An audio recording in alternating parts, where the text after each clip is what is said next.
YouTube channel political Atlas. आज हम लोग देखेंगे कंपैरेटिव पॉलिटिक्स का पेपर, जिसमें आज मैं इसका चैप्टर 2 लेकर आई हूँ, approaches to the study of comparative politics, यानी कि तुलनात्मक राजनीति के अध्ययन का दृष्टिकोण। और इसमें आपको कंपैरेटिव पॉलिटिक्स के अप्रोचेस यानी इसके उपागम या दृष्टिकोण को पढ़ना है, जिसमें सबसे पहला आता है ट्रेडिशनल अप्रोच, यानी कि इसे बोलते हैं कि परंपरागत दृष्टिकोण या फिर परंपरागत उपागम। तो ये इसका लेक्चर 1 होगा और इसके बाद इसके जितने भी अप्रोचेस हैं उसको मैं 1 बाय 1 करके लेकर आऊंगी। आज हम लोग देखते हैं कि कंपैरेटिव पॉलिटिक्स के ट्रेडिशनल अप्रोच क्या होते हैं, परंपरागत उपागम किसे कहा जाता है, जिसे परंपरागत तुलनात्मक राजनीति या ट्रेडिशनल कंपैरेटिव पॉलिटिक्स भी कहते हैं। आपको बीए के सेकेंड ईयर में पढ़ना है और मास्टर कर रहे हो तो वहां पर भी पढ़ना है। तो बिना देरी के मैं अपने लेक्चर को स्टार्ट करती हूँ। Okay, traditional approach of comparative politics यानी कि तुलनात्मक राजनीति का परंपरागत दृष्टिकोण। तो अगर तुलनात्मक राजनीति को आपको समझना है, इसके अर्थ परिभाषा, इसके विषय क्षेत्र या फिर इसकी विशेषताओं को जानना है या महत्व को समझना है, तो आप वीडियो को देख सकते हो। डिस्क्रिप्शन बॉक्स में मैं लिंक दे दी हूँ, आप वहां जाके समझ सकते हो, तभी इसके परंपरागत अप्रोच को समझोगे। ओके, तो हम लोग देखते हैं कि परंपरागत अप्रोच क्या होता है, इसका आशय। तो पुरानी राजनीतिक विचारकों द्वारा अपनाए गए तरीकों को ही परंपरागत दृष्टिकोण कहा जाता है। तुलनात्मक राजनीति का अध्ययन करने के लिए जो पुराने राजनीतिक विचारक रहे थे, उन्होंने अपने विचारकों को जिस पद्धति से या जिस तरीके से दिया है उसे हम परंपरागत दृष्टिकोण कहते हैं। इस दृष्टिकोण का प्रारंभ सबसे पहले अरस्तु ने किया था और उसने इस संबंध में यूनानी नगर राज्य के 158 संविधानों का तुलनात्मक अध्ययन किया था।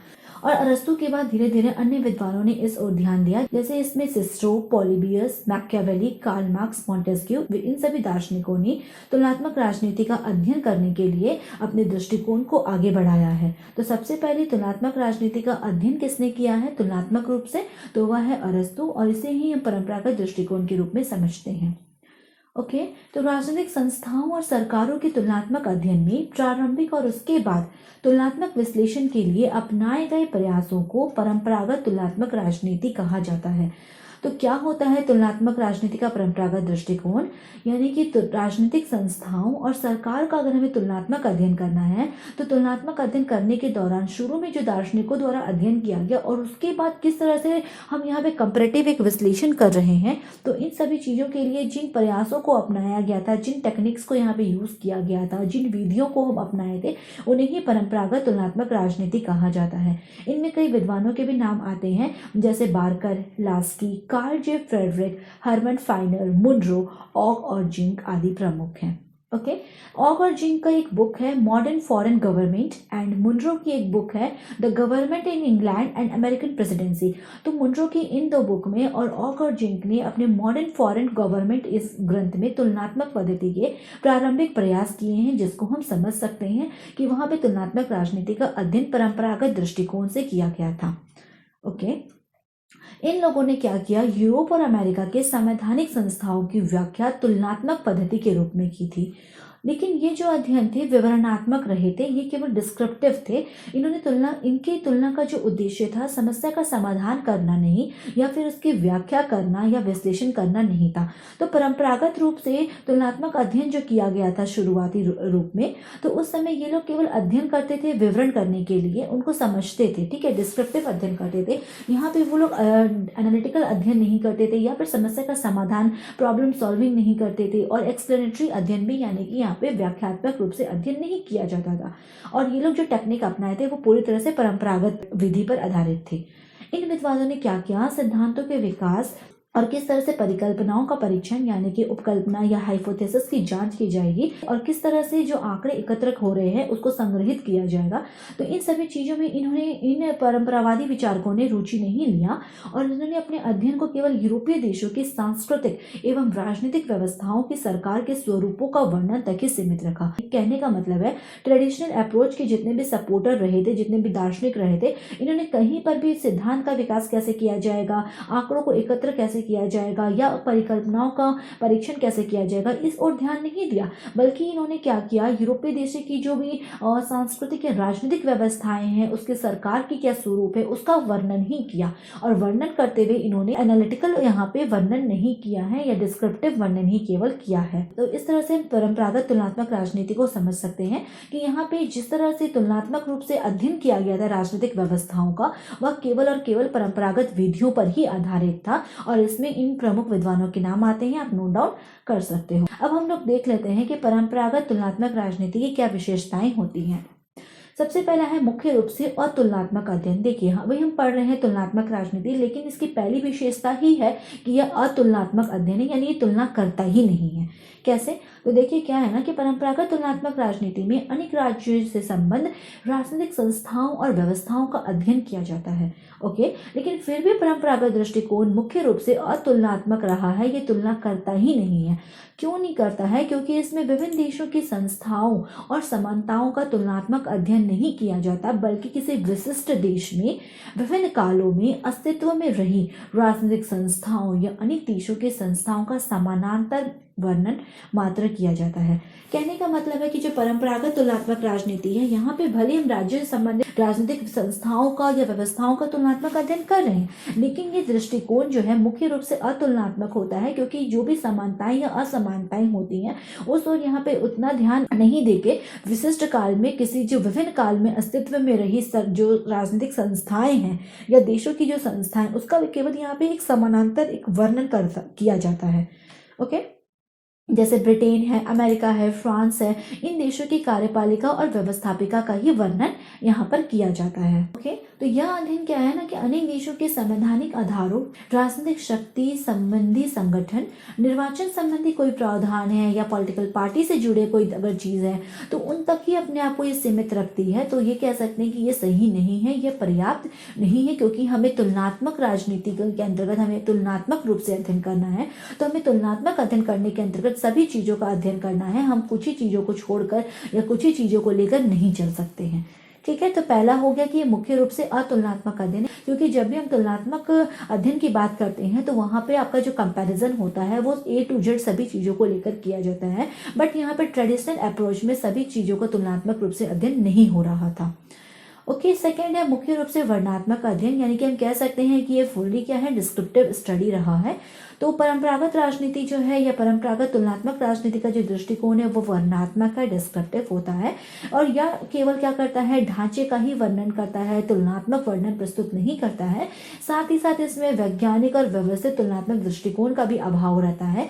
यहाँ पे साइंटिफिक मेथड का यूज नहीं किया जाता है। साइंटिफिक मेथड के तहत जो प्रोसेस होता है जिसमें कि हम एक समानीकरण तक पहुंचते हैं, उन समस्या का यहाँ पे समाधान कैसे होगा, समस्या का निर्माण कैसे होगा, उन चीजों पर यहाँ पे ध्यान नहीं दिया जाता है, और ना ही यहाँ पे एक सिस्टमैटिक रूप से कंपैरेटिव अध्ययन किया जाता है। ओके, तो परंपरागत विद्वानों ने शासन व्यवस्थाओं का वर्णन करके शासन तंत्र जो है, विभिन्न प्रकार के जो शासन तंत्र अपनाए जाते हैं उनके बीच केवल समानता और असमानता को इन्होंने दिखाया है और एक डेडलाइन इन दोनों के बीच में खींचा है, उसको स्पष्ट कर दिया है। लेकिन इन्होंने इस ओर ध्यान नहीं दिया कि ये जो सिमिलैरिटी और डिससिमिलैरिटी होते हैं ये किस कारण से होते हैं, या इनके बीच में जो हम शासन तंत्रों का अध्ययन कर रहे हैं, विभिन्न प्रकार के शासन तंत्रों का अगर हम अध्ययन कर रहे हैं तो इनको हम किस आधार पर अलग करेंगे और किस आधार पर एक समान समझेंगे। तो इस चीज की तरफ इन विद्वानों ने ध्यान नहीं दिया है। तो कह सकते हैं कि यह मुख्य रूप से डिस्क्रिप्टिव स्टडी होता है। नेक्स्ट है मुख्य रूप से प्रबंध संबंधी अध्ययन। प्रबंध हो जाएगा यहाँ पे मैनेजमेंट से जुड़ा हुआ है।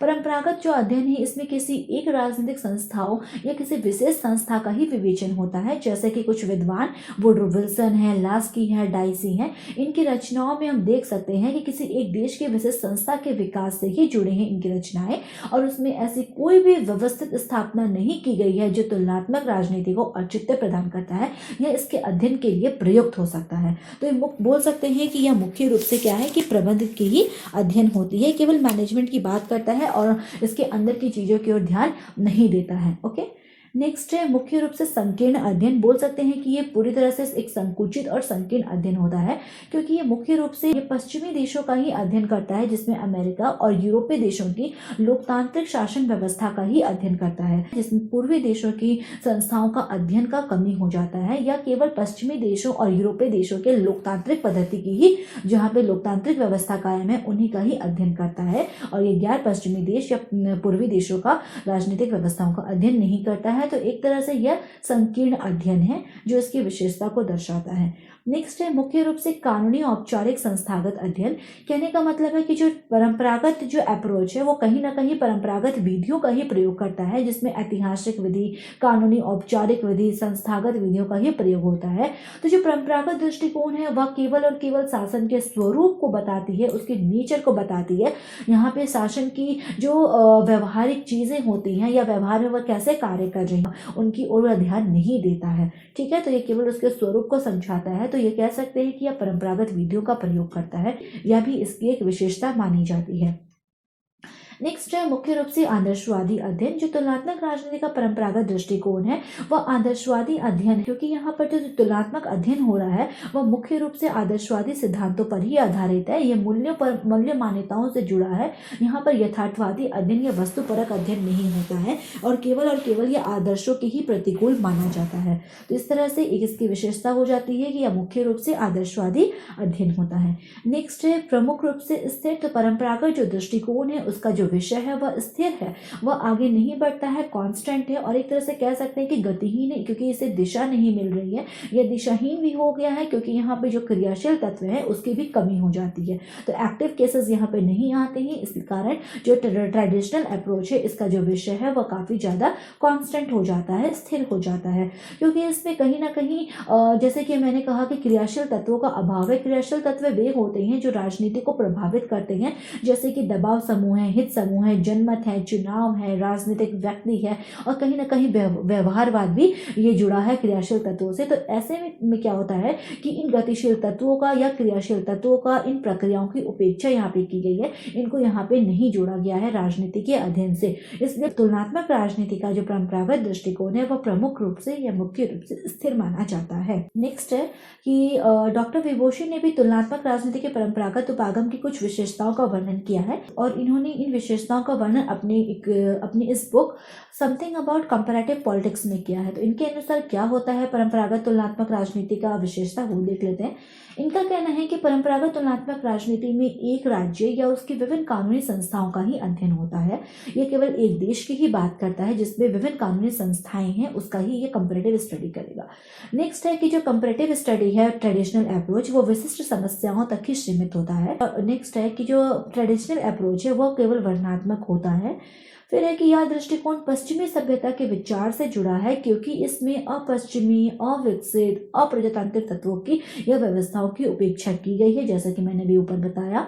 नेक्स्ट है कि परंपरागत तुलनात्मक राजनीति आदर्शात्मक और मानकीय है। यह मूल्य मान्यताओं आदर्शों पर काफी ज्यादा जोर देता है और यथार्थ या वस्तुपरक चीजों की ओर ध्यान बिल्कुल भी नहीं देता है और व्यवहारवाद की भी यह उपेक्षा करता है। तो इस तरह से परंपरागत राजनीति की ये प्रमुख विशेषताएं डॉक्टर विभूषी के अनुसार है, जिन्होंने अपनी book something about comparative politics में दिया है।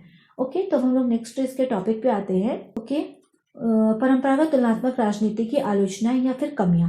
तो क्या होता है परंपरागत तुलनात्मक राजनीति की आलोचना या फिर उसकी कमियां, उसको भी समझ लेते हैं। सबसे पहला है कि राजनीतिक तत्वों की उपेक्षा कर दी गई है, यानी बोल सकते हैं कि नॉन पॉलिटिकल एलिमेंट को नेग्लेक्ट कर दिया गया है, क्योंकि यहाँ पे कई तरह के राजनीतिक तत्व होते हैं जो तुलनात्मक राजनीति के अध्ययन से जुड़े होते हैं, जैसे दबाव समूह है, हित समूह है या व्यवहारवाद है, राजनीतिक व्यक्ति है। तो इन सभी और राजनीतिक तत्व है इनकी उपेक्षा कर दी गई है और इस ध्यान बिल्कुल भी नहीं दिया गया है और इन्होंने केवल संस्थाओं, कानूनी विधि, राजनीतिक विचार या विचारधारा पर ही ध्यान दिया है और अराजनीतिक तत्व दबाव समूह, हित समूह, व्यवहारवाद इस ओर ध्यान इन्होंने बिल्कुल नहीं दिया है। नेक्स्ट है यह दृष्टिकोण अलोकतांत्रिक राजनीतिक व्यवस्थाओं की अनदेखी करता है, यानी कि कह सकते हैं कि ये अनडेमोक्रेटिक पॉलिटिकल सिस्टम को भी नेग्लेक्ट करता है, क्योंकि यह पूरी तरह से पश्चिमी व्यवस्था जो या पश्चिमी जो संस्थाएं हैं उससे प्रभावित रहा है और पश्चिमी देशों में लोकतांत्रिक व्यवस्था कायम थी। तो इस प्रकार हम बोल सकते हैं कि यह अलोकतांत्रिक राजनीतिक व्यवस्था जैसे कि कूलिंग तंत्र है या फिर आपका राजतंत्र है या फिर तानाशाही है, निरंकुश तंत्र है, इस संस्थाओं का इसने ध्यान नहीं दिया है या इसका अध्ययन नहीं किया है। नेक्स्ट है कि इस दृष्टिकोण में तुलनात्मक राजनीति का अध्ययन सीमित है। यस, इसका जो स्टडी है वह लिमिटेड है, क्योंकि इस दृष्टिकोण ने क्या किया कि स्वयं को सिद्धांतों का विकास कैसे किया जाए, उपकल्पनाओं का परीक्षण कैसे किया जाए या फिर महत्वपूर्ण आंकड़ों को कैसे हम संग्रहित करेंगे, उस ओर अपने ध्यान नहीं दिया। तो ये इन महत्वपूर्ण कार्यों की इन्होंने उपेक्षा की है, इसलिए इसका जो स्टडी है वो काफी ज्यादा लिमिटेड है। नेक्स्ट है कि यह गैर पाश्चात्य राजनीतिक व्यवस्थाओं की उपेक्षा करता है। यस, ये नॉन वेस्टर्न पॉलिटिकल सिस्टम को भी नेग्लेक्ट करता है। नॉन वेस्टर्न पॉलिटिकल सिस्टम में आपके आ जाते हैं जो अविकसित हो जाते हैं, या फिर इसमें हम कह सकते हैं कि गैर पाश्चात्य राजनीतिक व्यवस्था जैसे कि एशियाई अफ्रीकाई देश है, ठीक है, इन राजनीतिक व्यवस्थाओं की इसमें उपेक्षा कर दी गई है और केवल पाश्चात्य राजनीतिक व्यवस्थाओं का ही अध्ययन किया गया है, जिसमें अमेरिका और यूरोप के देश शामिल होते हैं। नेक्स्ट है, तुलनात्मक राजनीति के परंपरागत सिद्धांत में केवल वर्णनात्मक अध्ययन होता है और विश्लेषणात्मक या व्याख्यात्मक अध्ययन की कमी है। यस, वर्णनात्मक ये केवल और केवल डिस्क्रिप्टिव अध्ययन होता है और डिस्क्रिप्टिव अध्ययन जो स्टडी है ये इसकी विशेषता को भी दर्शाता है और इसकी आलोचना को भी दर्शाता है, क्योंकि ये एनालाइज नहीं करता है और ना ही यहाँ पे एक्सप्लेन किया गया है, यानी बोल सकते हैं एनालिटिकल और एक्सप्लेनेटरी जो स्टडी है उसकी कमी को यहाँ पे देखा जा सकता है। नेक्स्ट है, इसमें अंतर अनुशासनात्मक यानी कि इंटरडिसिप्लिनरी विश्लेषण का कोई स्थान नहीं है। यस, ये इंटरडिसिप्लिनरी जो स्टडी है उसको भी नेग्लेक्ट करता है, क्योंकि क्या है ना कि जो राजनीतिक प्रक्रिया है वो समाज से, मनोविज्ञान से, अर्थव्यवस्था से, कहीं ना कहीं इन क्रियाओं से भी वह जुड़ा है, तो इस ओर ध्यान नहीं दिया गया है, यानी अंतर अनुशासनात्मक अध्ययन का यहाँ पे जिक्र नहीं किया गया है और उससे कंपैरेटिव पॉलिटिक्स को जोड़कर अध्ययन नहीं किया गया है ट्रेडिशनल अप्रोच में। नेक्स्ट है, तुलनात्मक राजनीति के परंपरागत सिद्धांत में राजनीतिक व्यवस्था के व्यवहारिक पक्षों की उपेक्षा की गई है और केवल राजनीतिक संस्थाओं के सैद्धांतिक वर्णन पर ही बल दिया गया है। यस, यहाँ पे प्रैक्टिकल एस्पेक्ट को भी नेग्लेक्ट कर दिया गया है और राजनीतिक व्यवस्था के व्यवहारिकताओं को नहीं समझा गया है और केवल राजनीतिक व्यवस्था के सैद्धांतिक पक्षों को ही यहाँ पे उसकी और ध्यान दिया गया है और उस पर जोर दिया गया है। ठीक है, नेक्स्ट है कि इस अध्ययन में वैज्ञानिक और व्यवस्थित तुलनात्मक दृष्टिकोण का अभाव है। यस, यहाँ पर साइंटिफिक मेथड को यूज नहीं किया गया है, किस तरह से समस्या का निर्माण होगा, समस्या का समाधान होगा, किस तरह से तथ्य को संग्रहित किया जाएगा, फिर डेटा को एनालाइज किया जाएगा, क्लासिफाइड किया जाएगा और लास्ट में रिपोर्ट राइटिंग एंड एक समानीकरण बनाया जाएगा, तो इस ओर ध्यान नहीं दिया गया है और साथ ही साथ यहाँ पे एक सिस्टमैटिक रूप से कंपैरेटिव स्टडी भी नहीं किया गया है कंपैरेटिव पॉलिटिक्स के ये परंपरावादी दृष्टिकोण के अंतर्गत। ओके, नेक्स्ट है, इसमें तथ्यों पर तो बल बहुत ज्यादा दिया गया, लेकिन तथ्यों का संकलन कैसे करना है, उसका माप विश्लेषण कैसे करना है, इन पक्षों का विकास नहीं हो सका। जैसे कि मैं भी बताई कि वैज्ञानिक जो मेथड है या वैज्ञानिक स्टडी है, यानी कि साइंटिफिक मेथड का यहाँ पे अच्छी तरह से कमी को हम देख सकते हैं, क्योंकि यहाँ पे डेटा को कलेक्ट करने पे तो जोर दिया गया है, लेकिन किस तरह से हम डेटा को कलेक्ट करेंगे, उसके लिए कौन सा मेथड अपनाएंगे, प्राइमरी मेथड को यूज करेंगे कि सेकेंडरी मेथड को यूज करेंगे, या फिर हम डेटा को एनालाइज कैसे करेंगे, क्लासिफाइड कैसे करेंगे, तो इन सभी पक्षों का विकास नहीं हो सका है कंपैरेटिव पॉलिटिक्स के ट्रेडिशनल अप्रोच यानी कि परंपरागत उपागम के अंतर्गत। तो ये इसकी कमियों को दर्शाते हैं। ठीक है, ओके, भले ही कितनी कमियां क्यों ना हो तुलनात्मक राजनीति के परंपरागत दृष्टिकोण का, उसका कुछ ना कुछ महत्व तो होगा ही, और उसका यह महत्व है कि इसने क्या किया कि तुलनात्मक राजनीति का अध्ययन प्रारंभिक अवस्थाओं में संस्थाओं के विवेचन करने में उसकी प्रकृति को समझने के लिए काफी ज्यादा पर्याप्त रहा था। तो परंपरागत दृष्टिकोण के माध्यम से हम तुलनात्मक राजनीति की जो प्रारंभिक यानी कि जो उसके फर्स्ट स्टेज हम जिसे या इनिशियल स्टेज कहते हैं उसके संबंध में उसकी प्रकृति को समझ सकते हैं। नेक्स्ट, इसने राजनीति विज्ञान को विकसित कर इसे अध्ययन का एक विषय बनाने में ऐतिहासिक भूमिका निभाई है। इसने एक पॉलिटिकल साइंस को काफी ज्यादा विकसित करने में और उसे एक बोल सकते हैं कि एक ऐसा सब्जेक्ट बनाने में एक हिस्टोरिकल रोल यहाँ पे निभाया है ट्रेडिशनल अप्रोच ने। नेक्स्ट, इसने आधुनिक तुलनात्मक राजनीति को आगे बढ़ाने में भी योगदान दिया है। अब परंपरागत तुलनात्मक राजनीति के बाद इसका नेक्स्ट जो लेक्चर होगा वह होगा कि कंपैरेटिव पॉलिटिक्स का आधुनिक अप्रोच या फिर ऐसे कह सकते हैं कि मॉडर्न अप्रोच। तो कहीं ना कहीं परंपरागत दृष्टिकोण ने आधुनिक दृष्टिकोण को आगे बढ़ाने में योगदान दिया है। नेक्स्ट है, इसे राजनीतिक व्यवस्थाओं की जटिलताओं का ज्ञान होता है, भले ही इसमें व्यवहारवाद पर जोर नहीं दिया गया, दबाव समूह जनमत संग्रह इस ओर ध्यान भले ही ना दिया गया हो, लेकिन राजनीतिक व्यवस्थाओं की जटिलताओं का ज्ञान जरूर होता है। नेक्स्ट है कि इन अध्ययन के माध्यम से जो भी राजनीतिक तथ्य संकलित किए गए हैं उन्हीं के आधार पर बाद में उपयोगी विश्लेषण संभव हो सका है। ओके, डेटा को तो हम यहाँ पे कलेक्ट तो कर रहे हैं, भले डेटा को हम एनालाइज नहीं कर पा रहे हैं, डेटा को हम क्लासिफाइड नहीं कर पा रहे हैं, लेकिन जो भी डेटा यहाँ पे कलेक्ट हो रहे हैं, कलेक्शन जो हो रहा है डेटा का, उसके माध्यम से हम आगे जाकर उसका विश्लेषण कर सकते हैं। ठीक है, नेक्स्ट है, राजनीति विज्ञान के वर्तमान स्वरूप को समझने के लिए परंपरागत दृष्टिकोण की जानकारी आवश्यक है, क्योंकि हमें अगर पॉलिटिकल साइंस के अगर हमें प्रेजेंट उसके नेचर को या वर्तमान स्वरूप को समझना है तो हमें उसके बैकग्राउंड को भी जानना होगा। केवल हम उसके जो मॉडर्न अप्रोच है उससे हम नहीं समझ सकते हैं। तो अगर हमें बैकग्राउंड समझना है और भली भांति उसके सभी चीज़ों को समझना है तो उसके लिए हमें इसका परंपरागत उपागम ही हेल्प कर सकता है और पूरी जानकारी दे सकता है।